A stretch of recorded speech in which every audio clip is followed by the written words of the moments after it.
Sheikh chilli और कुत्ते। जनाब शेख चिल्ली दुनिया में सिर्फ दो चीजों से डरते थे, घर में अपनी बीवी से और बाहर कुत्तों से। सो वह घर में बीवी और बाहर कुत्तों से जरा बचकर ही रहते, क्योंकि उन्होंने भी सुन रखा था कि भौंकने वाले कुत्ते काटते नहीं। लेकिन इस अफवाह पर उन्हें यकीन नहीं था। उन्हें यह भी लगता था कि क्या पता इस अफवाह से कुत्ते वाकिफ भी हैं या नहीं, सो वह ऐसा खतरा उठाने की कभी सोचते भी नहीं थे। गांव के कुत्तों को भी उनमें कोई रुचि नहीं रह गई थी। उनकी कदकाठी, पहनावा और शक्ल कुत्तों को जरा भी पसंद नहीं थी। शेख चिल्ली दुबले पतले और नाटे तो थे ही, उनका चश्मा अजीब ढंग से उनकी नाक पर टिका रहता था। एक दिन की बात, शेख चिल्ली अपने चचा जान से मिलने के लिए बगल के गांव में जा रहे थे।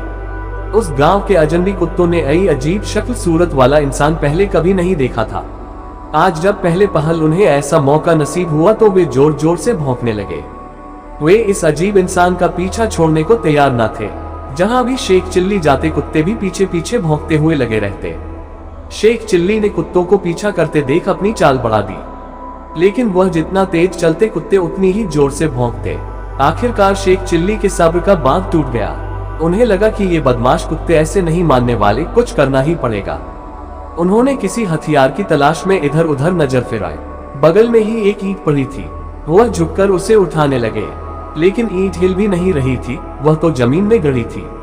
पूरी ताकत लगा देने के बाद भी शेख चिल्ली उसे उठाने में कामयाब नहीं हुए। वे नाराज हो गए और गुस्से से भरकर गांव वालों को गालियां देने लगे। एक गांव वाला उधर से गुजर रहा था। उसने शेख चिल्ली से उनकी नाराजगी का सबब पूछा। बड़ा अजीब गांव है तुम्हारा। शेख चिल्ली गुस्से में ही चिल्लाए, ये भी कोई तरीका है? तुम लोग कुत्तों को खुला रखते हो और ईंटों को बांधकर।